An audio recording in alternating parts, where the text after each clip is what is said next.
record. So now this has started recording, and now share the screen, share, and this is where we left yesterday. यहाँ पे हम लोगों ने कल सभी यहीं पे छोड़ा था. तो okay, so as you know that yesterday we were discussing about superconductivity, and as we all know that this is a low temperature phenomena. It happens generally at very low temperature, near to absolute zero. For mercury, it was found around 4.2 Kelvin.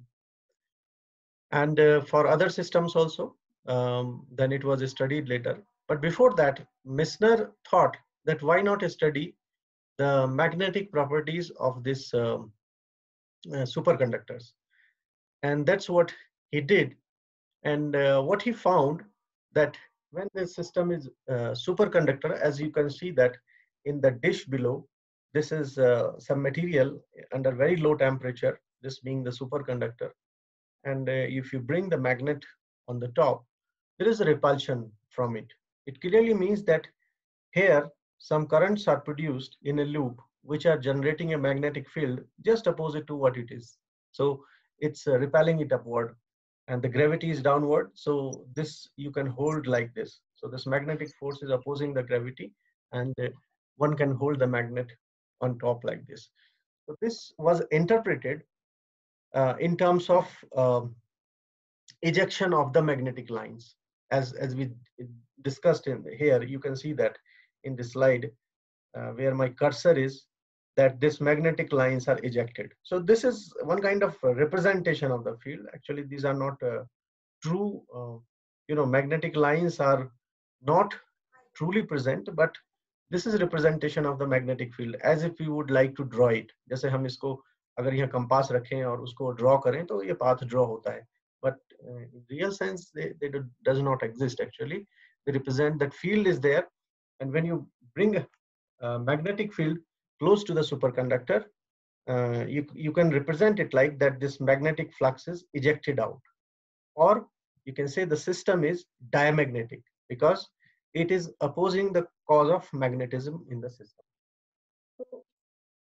Now, what does it mean that when we have a superconducting state, so we can go to normal state by two routes. One is by changing the temperature. If you increase the temperature, it becomes a normal system, not a superconductor. At the same time, if you go on the y-axis here, and if you apply a magnetic field above critical field, I mean, it's the magnetic field is larger than critical field, then you can see that then you can also destroy the superconducting state and it becomes a normal system. So this relation which you see here is, I mean, this graph which you see here, it's kind of empirical relation. And then this next slide shows that what this empirical relation is. Here HCT. So this is a critical field at any given temperature. It's a critical field at zero temperature. It's here. And T is a temperature variable, and TC is a transition temperature, superconducting transition temperature. So TC is noted when there is no magnetic field, basically. You just enter into a superconducting state.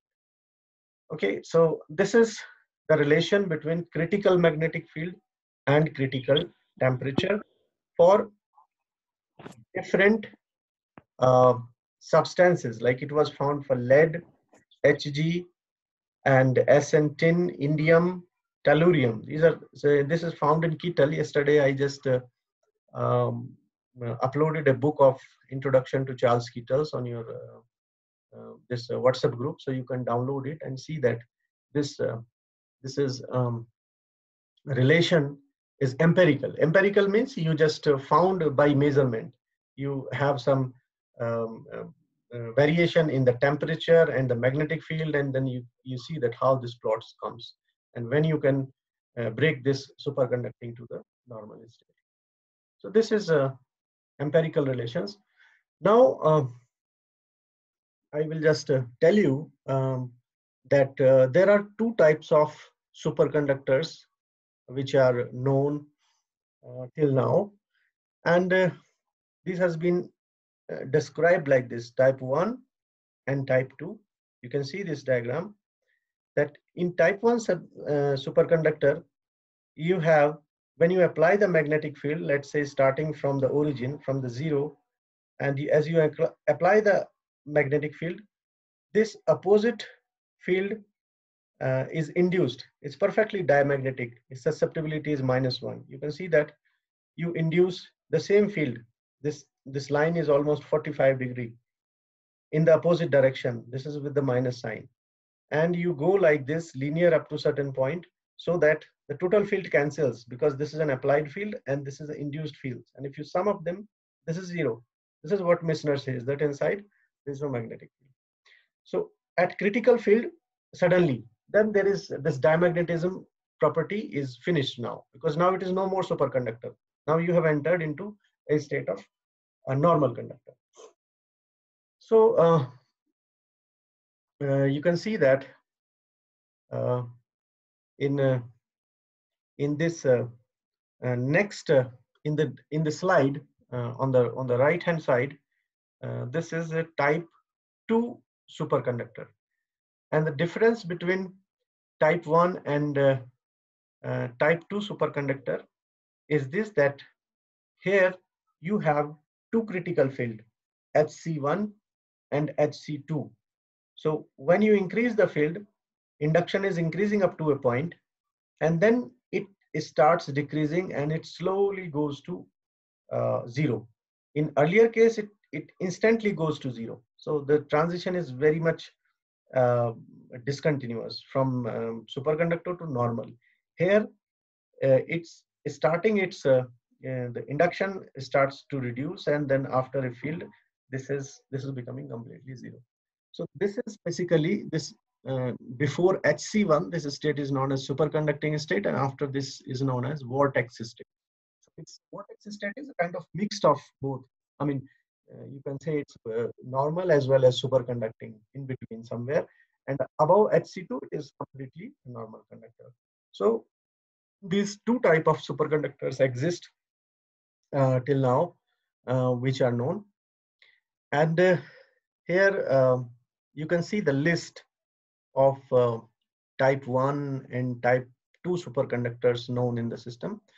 You can see that some of them are pure systems like Al, Cd, Ga, indium, like this. So these are pure, and some pure are also here type second superconductors, and some of them are alloys.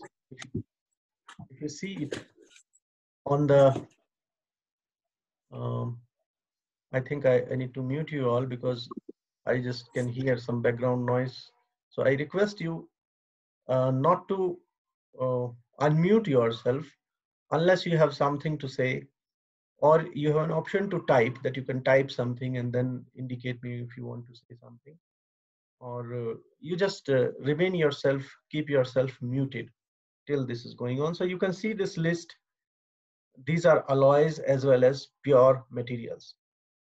And if you just see at this materials here, now you will see that most of them are really not conductors normally. One of the interesting properties of this superconductor is that uh, usually the metals which are known to be very good conductors, for example, gold and iron and silver, these are very metals.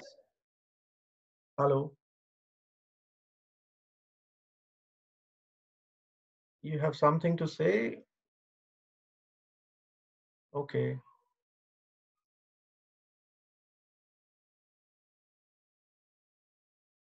Okay, so now I come back here. What I was saying is that those which are known to be a good metal otherwise, those are known to be good conductors. Like gold is a very good conductor. Silver is a good conductor. Iron, they do not show superconducting properties. Normally, the materials which are not good conductors, they show superconducting properties. Some of the alloys which you can see on the right, they are even insulators, but at low temperature they become the superconductor. So this is one of the experimental observations.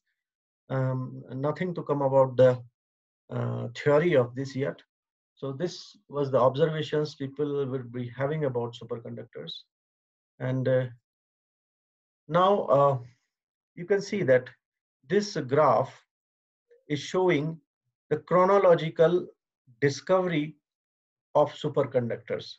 So you see that 1911 Hg, first it was seen in mercury by Kamerlingh-Onnes, then in lead and niobium nitride, and like this. You can see that up to the 1985, uh, this superconductors which were discovered, their critical temperature was something around up to 40. But interesting would be if we have a superconductors at normal temperature. So that is the hunch of scientists. That is what they would like to discover most of the time, because they have the good application. If you can, let's say you have a superconductor at room temperature, what good it would be. Now then, electrical loads and whatever power dissipation happens in circuit, that can be reduced to a considerable level, and we will certainly save a lot of power if you can have a superconductor which is working at a room temperature. So the importance lies in creating a superconductor, synthesizing some material which shows a superconducting properties, which shows superconducting properties at higher temperature. So you can see that there is a dotted line here, and this dotted line shows the boiling temperature of liquid nitrogen. So above liquid nitrogen temperature, these are some sort of alloys, different kind of alloys and oxides which show superconducting properties. And now we know some superconductors up to the temperature of 140 Kelvin. Yet it is a very low temperature with respect to the room temperature.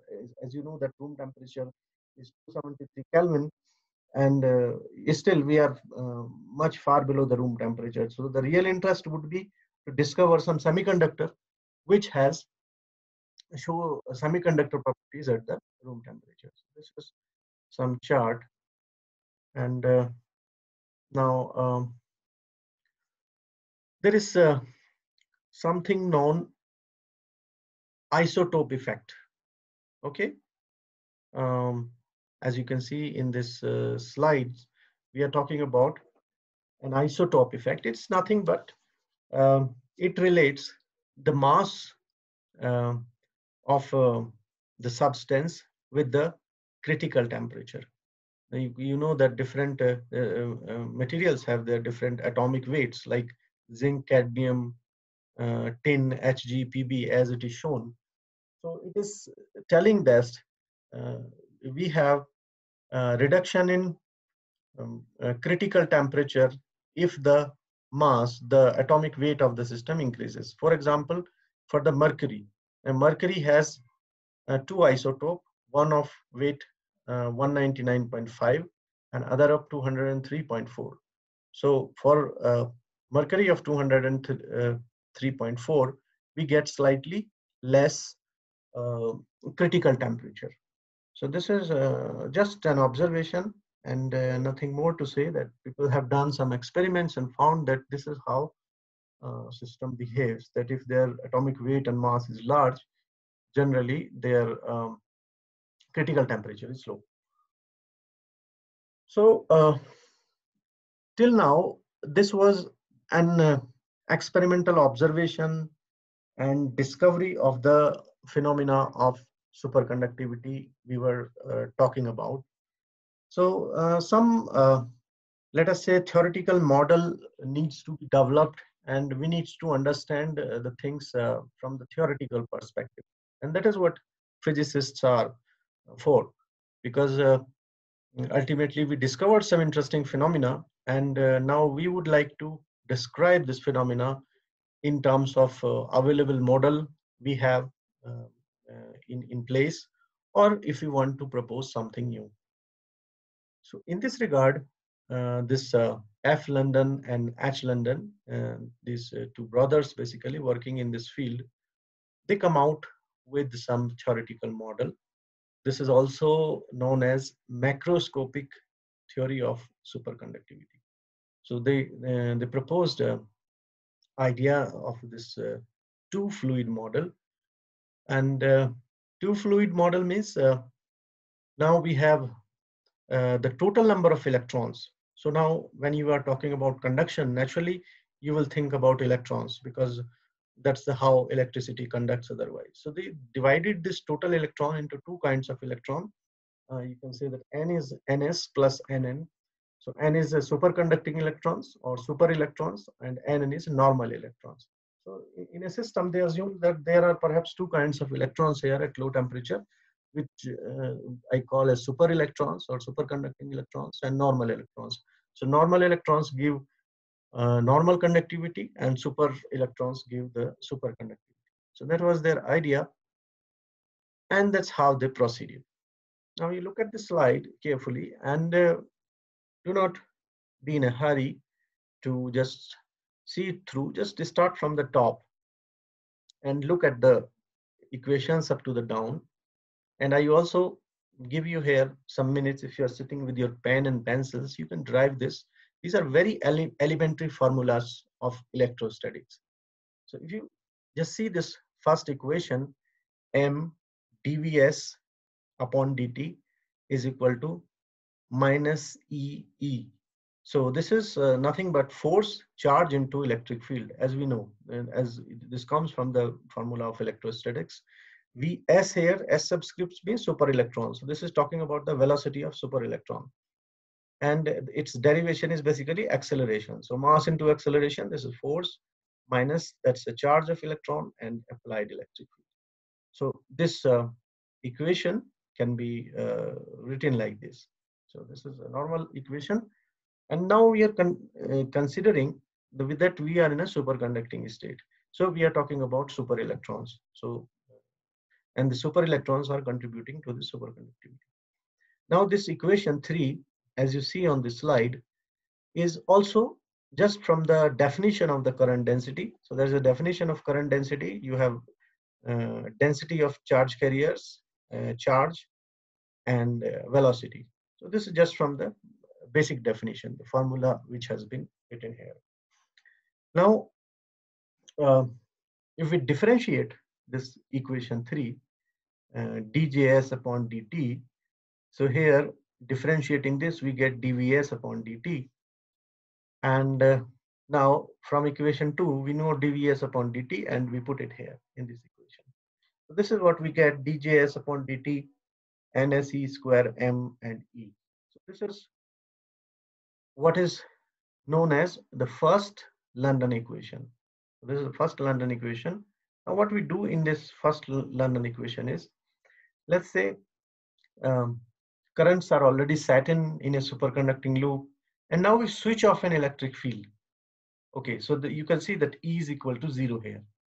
So if we switch off an electric field, what it is, djs upon dt. So this becomes 0, or in other words, you can say that js is equal to constant if E is equal to 0. So here, if let's say once the currents are setting in superconductor and you switch off the electric field, then what happens here? Current density is constant. The electrons keep flowing. Generally in normal conductor, if you switch off the electric field, the flow of electron stops. Current stops immediately. कोई भी आप normal conductor लेंगे और उसमें आपने जो battery है वो हटा दीजिए, बेसिकली आपने इलेक्ट्रिक फील्ड स्विच ऑफ कर दिया, उसका मतलब ये है। तो बैटरी हटा देने से करंट तुरंत रुक जाती है immediately because there is a resistance. Now here there is no resistance. Even if you switch off the electric field here, your current is constant. So that's what it tells, and that is also an observation. So I hope up to this regarding this equation, it is everything clear because there is nothing new. It's just from the very elementary equations. This we have come to this point. And you can refer Charles Kittel because everywhere what I'm doing this derivations, this is from the Charles Kittel, which I have given you already. Now, there comes slight problems here. Now I use this, this is still this Messner effect we are talking about. We are talking about the London theory. So we first we have to uh, understand why there was a need of London theory. So that's what we are discussing. So we are just having the elementary formulas of current densities, of force in an electrostatic field, Maxwell's equations, like this. So now you can see this is a Maxwell equation.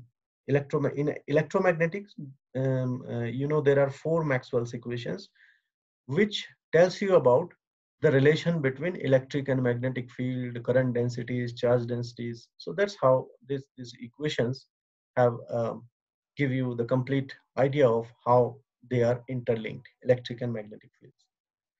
Okay, so look at this equation here, where my cursor is moving. This is a Maxwell's equation. And now because electric field is zero, so this you put E is equal to zero, that inevitably means dB upon dt is equal to zero, or B is equal to constant. So B is equal to constant. What does it mean actually constant? Um, um, Here you see that um, this electric field and magnetic field, I've just written here electric field. Where is my cursor? You can see here. It's nothing but they are variable in space and time. That is why you have their time derivative and this delta, you take their curl and gradient. It basically means that this field, electric field, magnetic field, they are space and time variable. So though we don't write here explicitly, but actually B means BRT, BXYZT. Now when it's saying B is equal to constant, it is implying that it doesn't depend on space and time. So B is a constant. Okay, magnetic field is a constant if you switch off the electric field. If you put E is equal to zero, your magnetic field is constant. But this is in contradiction to the Messner effect. What Messner observed. Now you can see uh, in this diagram, as long as you have um, um, a superconductor where my cursor is moving now, this is a superconductor and this is a normal conductor. Now in the normal conductor, there is no space variation of the magnetic field, but here it is. You can see this magnetic lines of forces are telling that there is a space variation of the magnetic field. And also you will understand that the time variation, that if let us say on this left hand side, you can see that below is a superconductor and on top is there is a magnet, and there is an equilibrium distance at which it will stop. So if you try to bring it closer, it repels it back above. So what does it mean? That if you try to increase the magnetic field inside the system, it creates opposite field so that it pushes it back. So there is a naturally, if you have a time variation of magnetic field here, there will be a time variation of magnetic field here also. So basically these electromagnetic equations are producing some sort of contradiction to the Messner effect. So now here comes what London brothers did next to get around this problem. Okay, so now um, this is you see this equation here, and this is nothing but derivation of the first London equation. Shall I go back to the first London equation? You see, here is the first London equation, and I'm just taking the curl of it. So we are taking the curl of this cross product, curl of it, and by taking the curl of it, what you get is del cross E, and where del cross E is minus dB upon dt. And if you integrate it with respect to time, you get del cross J. Um, if you integrate this, you get del cross J minus dB upon dt is integrated as B. And now you can see that there will be some constant of integration when you integrate some equation. So there is always a constant of integration in the system. So initially at t is equal to 0, the current density will be 0 when superconducting current density, when this is not a superconductor, as B0, B is equal to 0 and Js is equal to 0. So we assume that there is a time t is equal to 0 when you have not applied any magnetic field, there is no magnetic field system, there is no current in the system. So naturally the constant of integration will be 0. So this is called second London equation. I'm asking that you can do this. You can just solve it yourself. I will leave it to you. So this is what is called the second London equation. Now what happens beyond it? Now you see here that we have another Maxwell's equations. This is another Maxwell's equations we use. Del cross B is equal to mu naught Js. And this is equation 9 we are saying. Now you take the curl of it again. So this is taking the curl of it, curl from this direction. So here comes del cross Js. And now on the right hand side, which you see here, del dot B minus del square B, this is a property of this curl. This directly you can write from the formula that if you have curl B or curl any vector A, this would come. So this is for you to derive. It's easy. You have, I think, already done it. You know it. This is some elementary vector algebra. And del cross Js. So here we using del cross Js, the second London equation. As you can see, the del cross Js minus ns E square upon m B. So we put it here, del cross Js, the value of del cross Js, we put it here. Now, this first term here, del dot B is definitely 0 because we know that from the Maxwell's relation, del dot B is 0. So if del dot B is 0, the first term does not remain here. You only have minus del square B minus mu naught mu s E square upon m. Okay. So now I can write this equation in this form. This is some sort of differential equation where you have some space variations where we would like to see the second derivative of space of B. And this constant I defined as 1 upon lambda square here, so that lambda can be this. So now this is a differential equation which I can now easily solve. So this differential equation is a second order and which has an exponential solution. The point is that if we would like to put this equation solution back into this equation, we find that it satisfies. So this solution of this differential equation is Bx. Now here we are talking about, let's say, just one dimension, one space variable x की हम अगर यहाँ बात करें तो lambda, which we have already defined here. So this has a dimension of length here, and this would have this kind of solution minus x upon lambda. Or okay, this is question of notation only, that here you are saying bx or hx. Somewhere you in the books you will find it is written in terms of hx instead of bx. So you see, if you look at this formula, the space variation, there is an exponential decay. So this is an applied field which you applied from outside. So outside the semiconductor, this is constant. Outside the superconductor, this is constant. And as you go inside the superconductor, this is exponentially decaying. So if you go deep and deep and deep, so field, it is not as if, as in the Meissner effect, it was said that field is completely zero inside the superconductor, but you know, it is gradually decreasing. It's not suddenly zero from here to here, but this London equations gives us that it is gradually going down into the superconductors.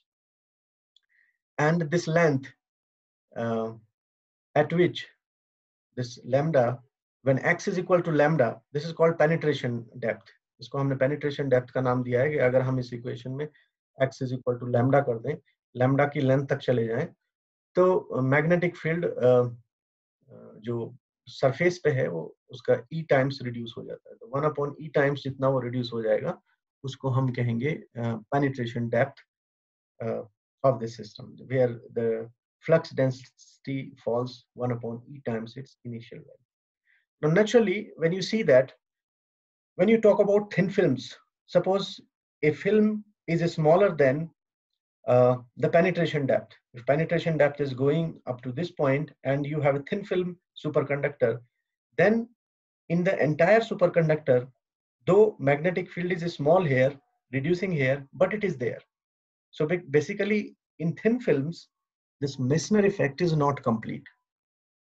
There will be a magnetic field inside this thin film system persisting, because it's natural that the thickness of the film is less than the penetration depth. So naturally, the magnetic field will penetrate up to a certain extent, and the thickness of film is so small that it is even less than the penetration depth. So field will be remaining. So it is seen basically when people try thin film systems, they see that Meissner effect is not complete. Still, there is a magnetic field inside the system, which Meissner found to be completely zero.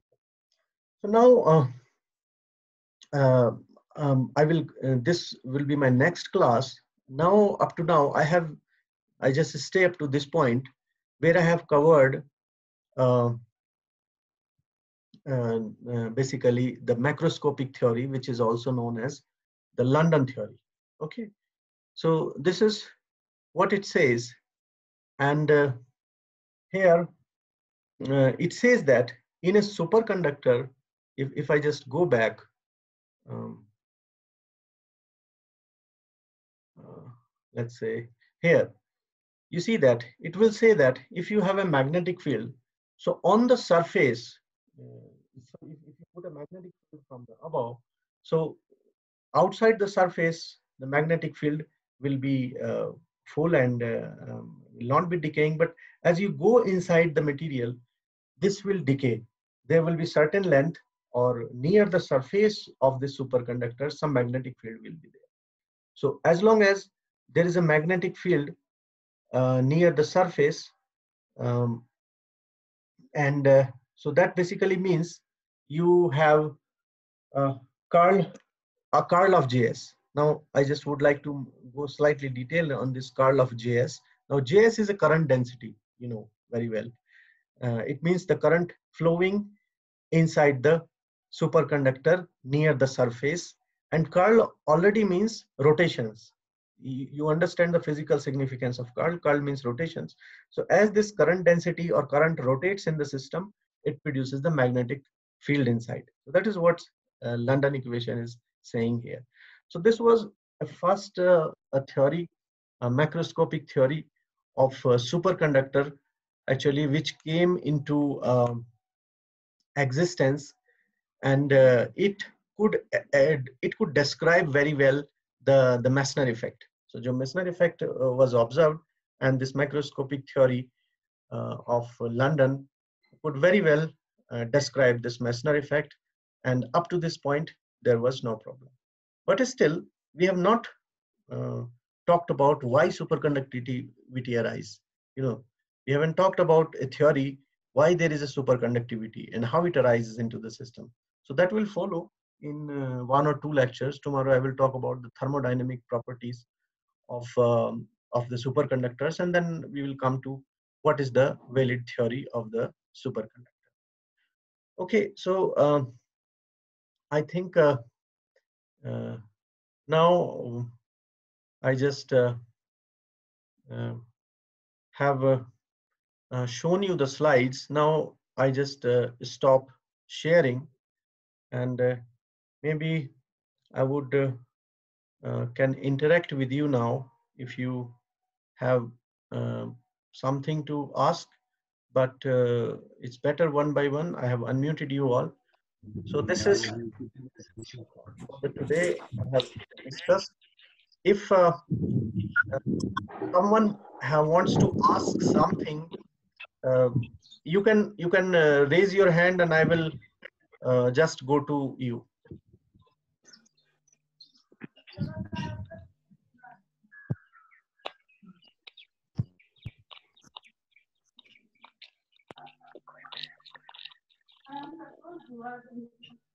Anything you have to ask in this regard? Hello.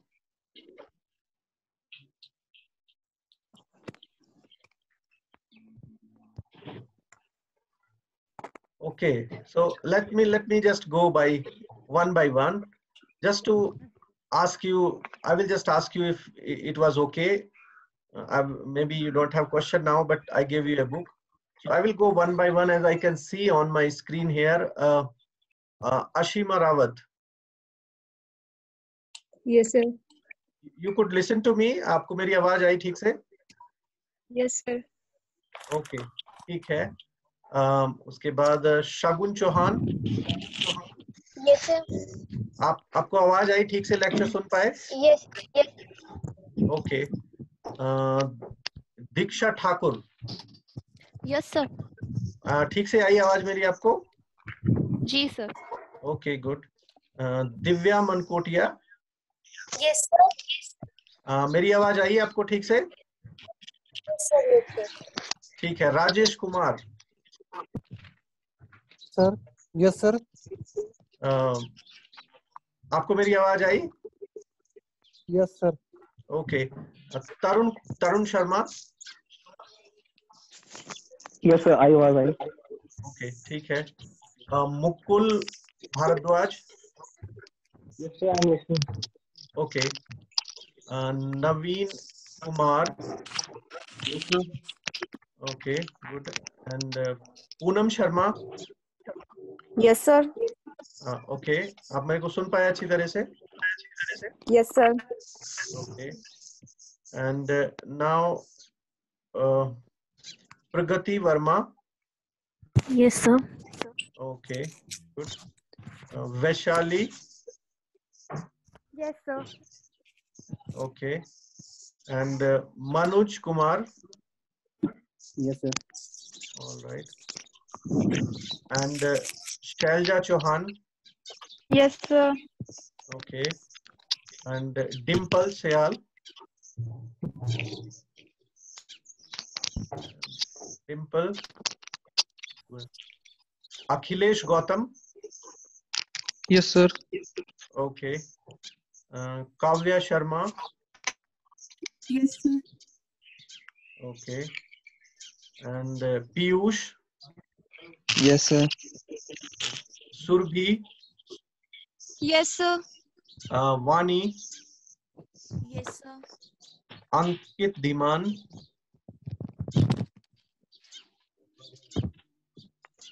Ankit. Deepak Sharma. Dheeraj Sharma. Yes sir. Diksha Thakur. Yes, sir. Okay. Naveen. Yes sir. Okay. अभी कोई रह गया है जिसको मैंने नहीं बोला हो? Anjali. Yes, sir. Deepak. Yes sir. Okay good. Actually मैं आप लोगों से ना थोड़ा सा एक फीडबैक चाहता हूँ. डोंट बी शाई in giving a negative feedback, because जैसे हम ये प्रेजेंटेशन दे रहे हैं तो you can tell me if I'm slow, if I am too fast, if I have to speak more clearly, my voice was not correct. Those kind of feedback, if you can give me on the WhatsApp profile.